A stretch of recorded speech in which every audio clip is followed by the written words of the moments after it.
It is another edition of Time About the Movies, and today we're taking a look at the 5 films that make up Thanksgiving weekend 2009, November 27th to be exact.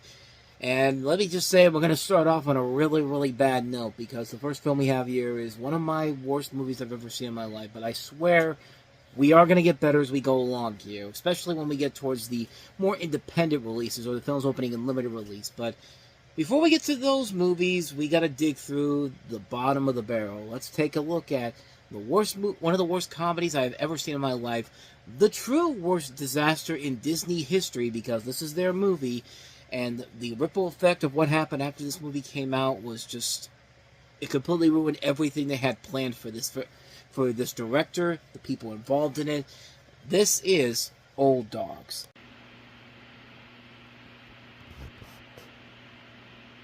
Nishimura Media Group entering the U.S. sports market is a huge deal. Banzai! Hey, mister, a little help? Sure thing, guys! Whoa! Oh, why did you do that? Sorry, my bad. You're a monster! How are you? Well, hello. I didn't know they could afford to hire supermodels here. Dan? Wow! Vicky? You haven't seen that woman in 7 years. I really don't know where to start, Dan. Daddy! I have kids. Twins. I'm gonna be an old dad. You're gonna be Uncle Charlie. We can do this. We? You guys better pack. What do we have to pack for? Camping. Yeah! Good. You remind me of that old dude who stole my girlfriend. What are you saying? My beef is not with you, old woman. Thank you. You ladies ready to play a little ultimate frisbee? I think so, Mr. Testosterone.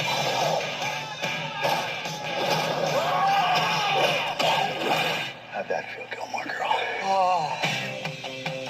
One of my little magic pills. Watch out for sudden loss of depth perception. I can't remember where they go. Catch you later. Mr. Nishimura. It's an honor. Nice to meet you.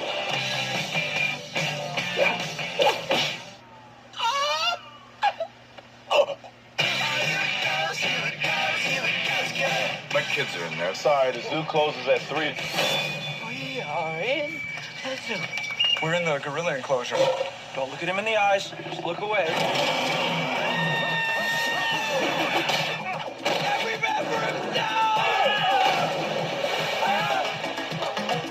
Penguins! Oh. Charlie! I'm all out of love. So lost without you.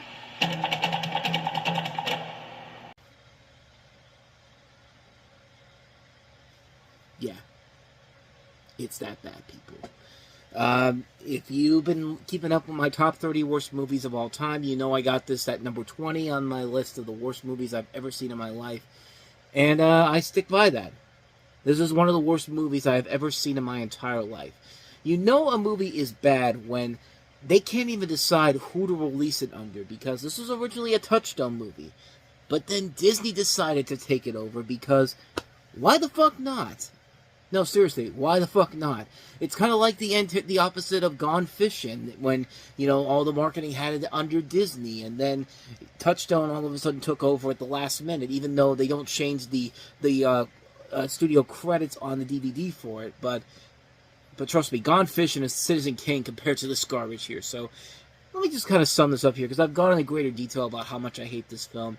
John Travolta and Robin Williams star as best friends and business partners for 30 years, and their Manhattan public relations firm is on the verge of a huge business deal with a Japanese company.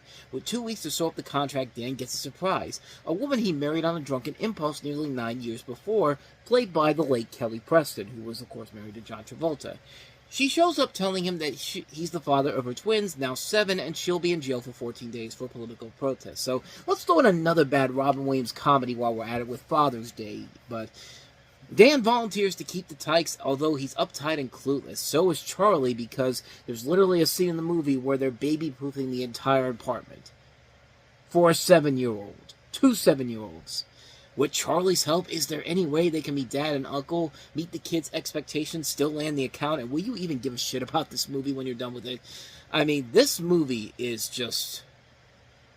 wow, it is one of the most detestable things I have ever seen in my entire life. You want to know what this movie really was? This was nothing but watching talented actors screaming and acting stupid and just being ridiculously dumb for 90 minutes. That's all this movie was. You see it in the trailer there, the stupid jokes.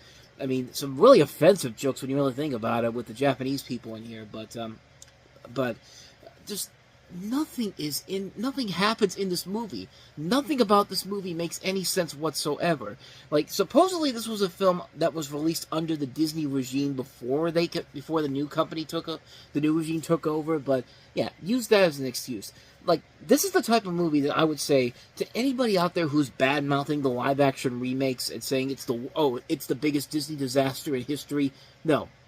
This shit right here is the biggest Disney disaster in history. This movie is ungodly awful. This is one of the most unfunny, the most obnoxious, the most annoying, the most insufferable movies I've ever seen in my entire fucking life. It's that bad of a movie. This is a film that had such a ripple effect because they were supposed to do a Wild Hogs 2 after this, and they never did it because this movie flopped. Not only that, they had one in Rome come out a couple months later, which was also terrible and did poorly at the box office. And then later on that year, they had You Again, which was also another film that flopped at the box office. So basically, Wild Hogs 2 and pretty much any comedy they had. This movie basically kind of led to the beginning of the downfall of Touchstone Pictures, because they were gone within like less than 6 years after this movie came out. I mean, that's how bad this movie is. The ripple effect this thing caused. I mean, the live-action remakes from Disney you could say that those are the biggest Disney disasters of all time. I would go as far as to say that the live-action Disney films between 97 and 2000 were much, much worse than those live-action remakes. But regardless, no matter what anybody tells you, this is the biggest disaster in Disney history. This movie was an abomination. It was unbelievably awful. It was not funny. It wasted so many good talents. I've gone into greater detail about this. You can go check out the video. I'll leave a link to it in the corner. It's a terrible movie. It's a terrible, terrible movie. Avoid Old Dogs like the plague. This may be the worst movie I saw in 2009. I could be wrong on that, because I don't know if I have anything up before that, but I think I did have this as the worst movie of 2009. This is the pinnacle of bad comedies released in 2009. And there were a lot of bad comedies, but this one was the bottom of the barrel. So with that said, let's go ahead and move on to the next movie that we have here, which is not a great movie either, but it is certainly a lot better than Old Dogs, and that is Ninja Assassin. Ninja? That's the word you're afraid to say? We're under attack!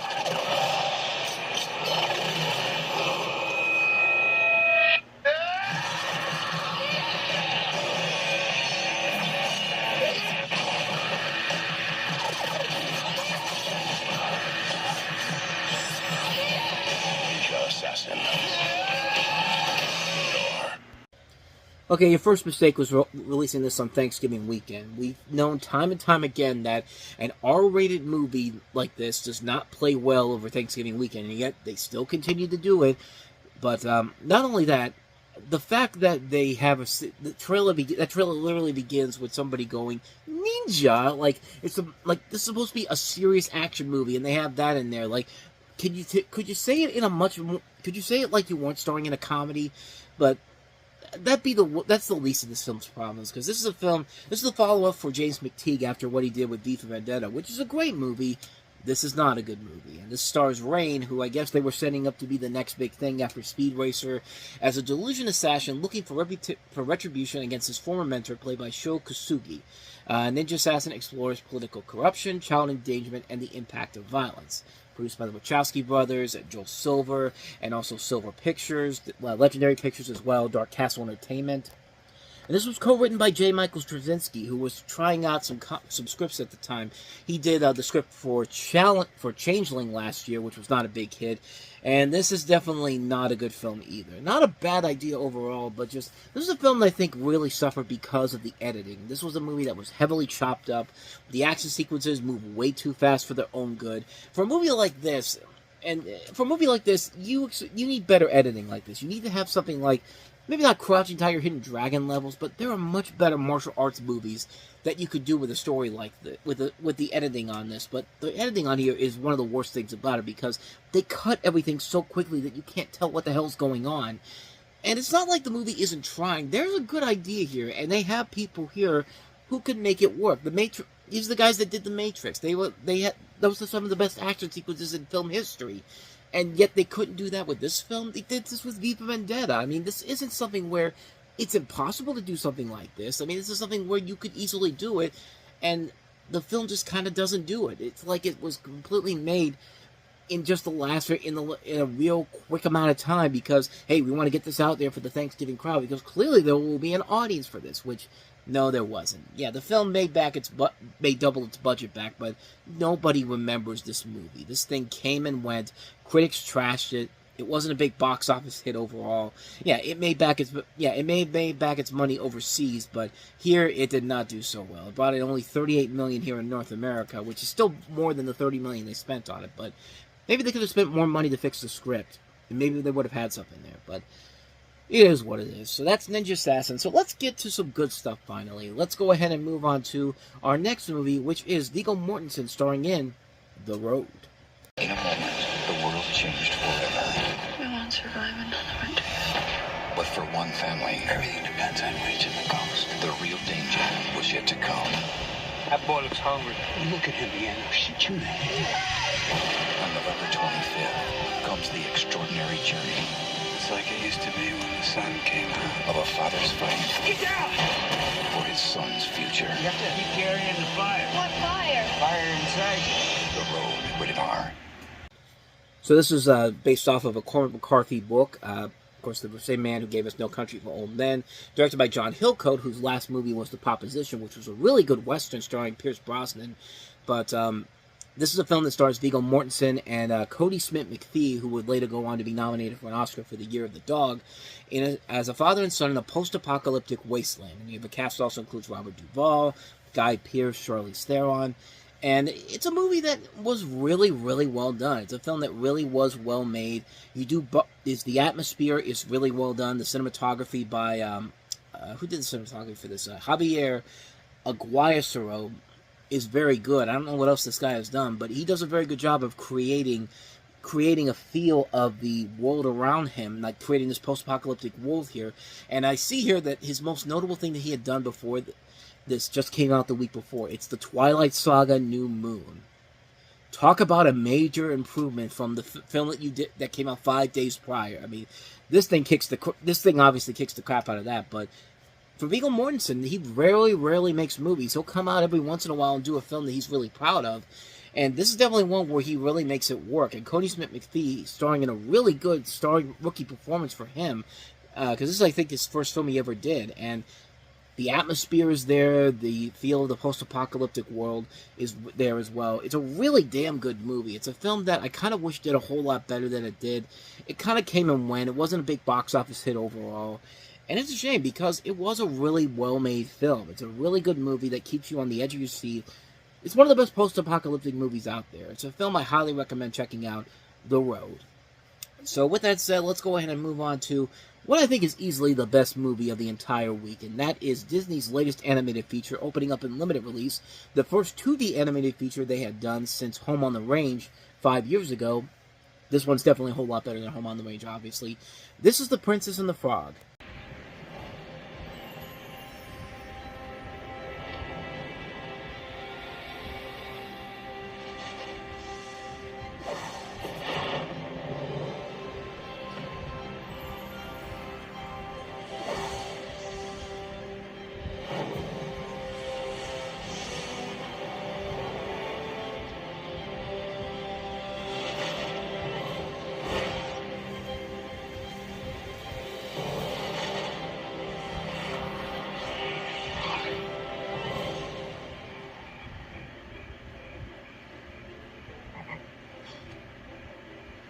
suppose you want to kiss. Kissing with me. Nice, yes. I am Prince Nothing. Prince. I was cursed by a dastardly witch doctor. One minute I am a prince, charming and handsome, cuddling a rug, and then the next thing I know, I am tripping over these. Everyone thinks they know the story of the princess and the frog. You must kiss me. Excuse me? Please, princess. It will make me human again. Just one kiss. Unless you beg for more. But no one knows what happened after the kiss. Until now. How did you get way up there? And how did I get way down here and all This holiday season.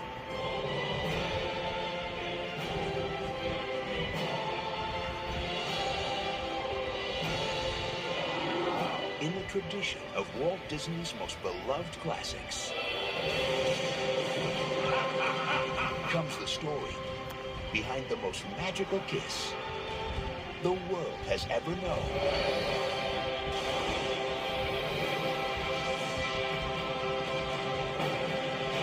This gonna be good.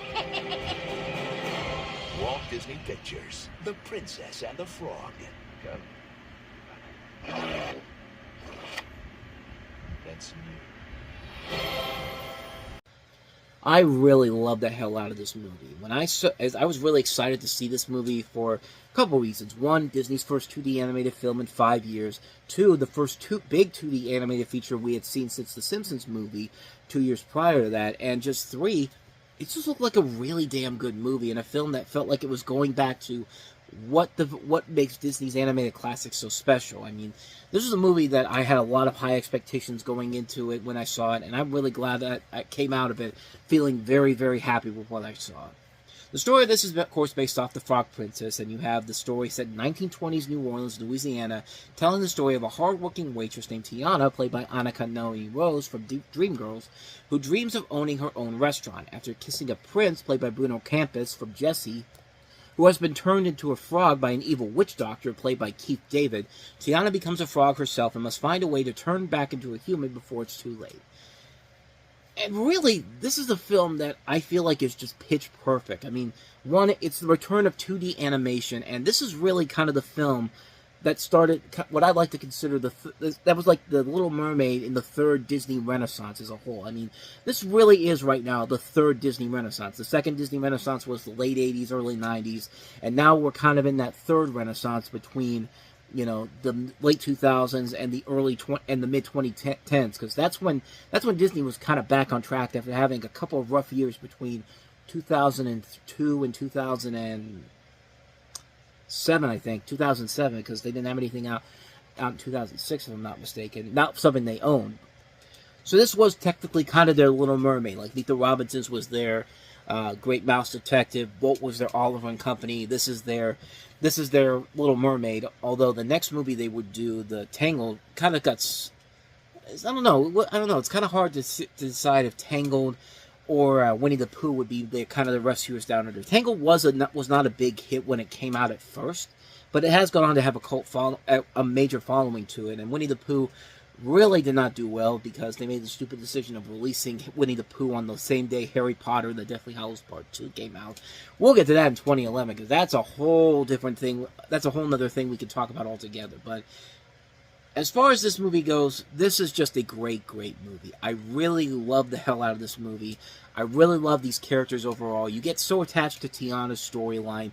I mean, no matter what color your skin is, you can really see her situation here, and you can really buy into the fact that she has all these dreams, and she has the chance to, she's working her butt off. That's one of the things I really like about the movie, is that, you know, the whole thing is that, you know, you can dream all you want to, but in this movie, it's just like, yeah, you can dream, but you also have to work, too, to make it happen. And she works her butt off so much in this movie. Like, she has so many jobs. Like, there's, in the beginning, like, she comes home from one job, sleeps for about 2 seconds, and then she's got to go and get ready for this other job. And she's putting all this money together to buy this restaurant where she thinks, there's a point where she thinks has the money to cover it. And then, the people who are she's buying it from.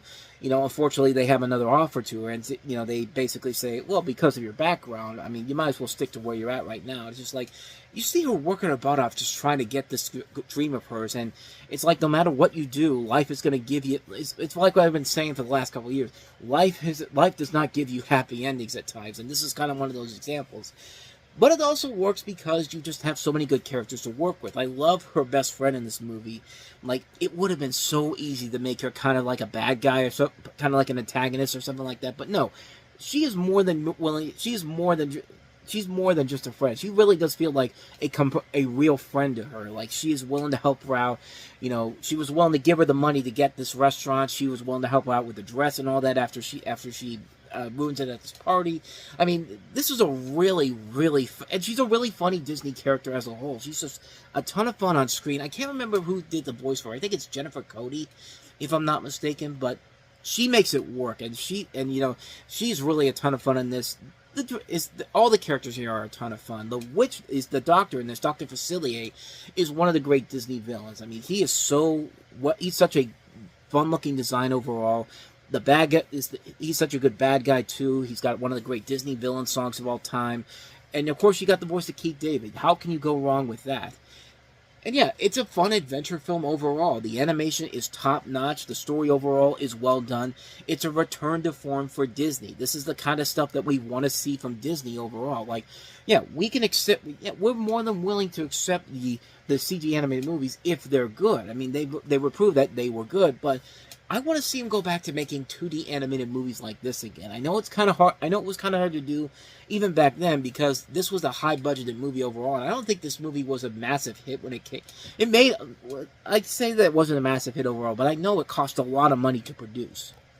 Yeah, it was a movie that cost $105 million to make. It barely made $100 million domestically, but it did eventually make its money back overall thanks to overseas markets with $271 million worldwide. So I guess it did make its money back overall, and it has gone on to have a big cult following in the long run, especially, and not even just a cult following, but just a following in general, because in the years since then, there has been now a refurbishing of Splash Mountain called Tiana's Bayou Adventure, and I know this because, well, obviously you can tell if you go online to find it, but, I got this off of Macari whenever they announced this. I guess they were giving these out at D23. One of these Tiana's Bayou Adventure handkerchiefs, and it's really cool. I mean, I'm not a type of person that probably would go on Splash Mountain unless it was not a hot day out. But then again, maybe it is probably the best day to go out on a hot day. I mean, I'm not really much into water rides, honestly, but this is one I probably would want to ride overall, just because I love this movie so much. There are a lot of criticisms that the film has, and yeah, there's a couple of little nitpicky things too. Like one of the things that they don't really catch you up on is when the fact that they get turned into frogs, and all of a sudden they can talk to the dog in this movie. The dog can talk to them. It's never brought up again. Like there's one scene where the dog is questioning saying that is when the dog says Tiana, like the dog is like she knows the dog and all that, but you never hear that dog again. Like that dog never comes back in the movie. It makes no sense why why that even needed to be in there. But like, that was there. There's also the thing that people kind of have against the movie is the fact that you got the first black Disney princess ever, and she spends half of the movie as a frog. Well, then again, what's the point of doing the movie then? I mean, that's something where it's a neat little twist on the Frog Prince storyline overall. Because I've never read the original story, but I could have sworn that she doesn't turn into a frog when that happens, and so they took that idea and said, let's just roll with that. And it works. It works here in this film overall, and I thought it did a very good job of handling that. The music overall is really good. Randy Newman does a very good job with the songs. I mean, it's a great movie, man. It's a film I love to death. This is a movie that anytime it's on television, I gotta watch it because I just love it so much. It's a great movie. The Princess and the Frog, one of the best movies of the year. And yeah, it's a movie that I loved it back then. I still love it now. Great, great film. So with all that said, let's go ahead and move on to our last film that we have here. One you probably have not heard of, but you really should, because it really is a damn good movie. Zac Efron, Claire Danes, in the story of Me and Orson Welles. One week in my life. It was the week I fell in love. The week I would make my Broadway debut. What the hell is it now? And the week I would meet Orson Welles. John, this kid's gonna play Lucius. Will you work for nothing? Orson! Quiet, I'm negotiating. Orson's very competitive, very self-centered, This stage is where history is being written. very brilliant. Okay, listen, people. Nail your words to the back wall, and that goes for the rest of you. Consonants, consonants, consonants. And don't forget the vowels. And the performance by this guy, Christian McKay, that is so good. I mean, he's got the look of Thomas Lennon from Reno 911, meets the voice of Kelsey Grammer, and man, he plays Orson Welles so well here. This is based off of a Robert Kaplan novel of the same name, set in 1937 New York, where you have a teenager played by Zac Efron, hired to perform in Orson Welles' groundbreaking stage adaptation of William Shakespeare's Julius Caesar. He becomes attracted to a career-driven production assistant played by Claire Danes, and this is directed by Richard Linklater. And this is a movie that really kind of came and went, like literally came out, nobody really ever talked about it, it got lost in the shuffle, but man, it's a film you gotta check out. I mean, we talked about actors who were having great years in 2009. Add Zac Efron to the list because he was proven that he's not just the High School Musical kid. He can be a good actor. He proved it with 17 again, and he proves it in this movie where he really gets a chance to shine. And Claire Danes is Claire Danes. Claire Danes is always going to be a good actress, but man, Christian McKay, this is a guy that I really thought was going to be on his way to becoming the next big breakout star. I mean, this guy channeled Orson Welles so well in this movie, and I really don't think he's done anything of true noteworthiness since then. I have to check and see.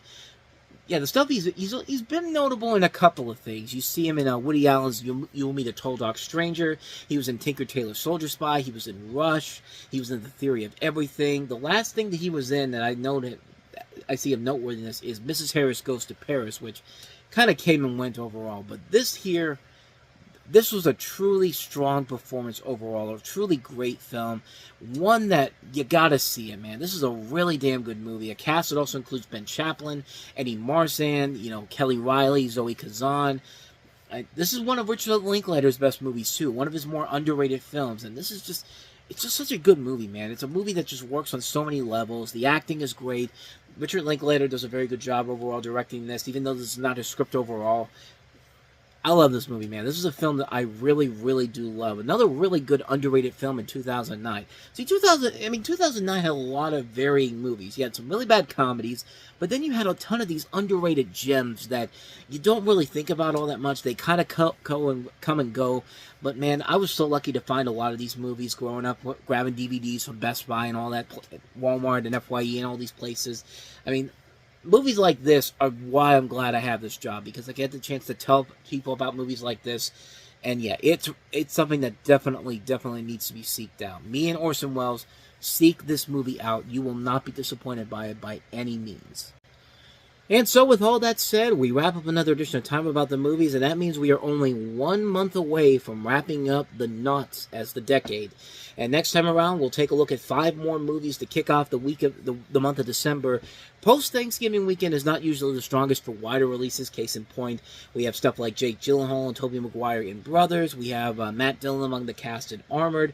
But then you get some gems there. Another good underrated movie that I see here, Everybody's Fine, with Robert De Niro, Kate Beckinsale, and Edward Norton among the cast in it. We'll take a look at that one. We'll take a look at one of the year's big Oscar contenders, George Clooney, starring in Jason Reitman's latest film, Up in the Air. And then the latest film from the guys that gave us Dorm Days, Transylvania. Take a gander of how good that movie's going to be, considering how I feel about the other Dorm Days movies. But we'll take a look at those 5 movies coming up tomorrow on the show, so definitely be on the lookout for that. But with all that said, thank you so much for watching this, and I hope you enjoyed it. If you did, go ahead and hit that playlist on the next page. Check out the previous episode.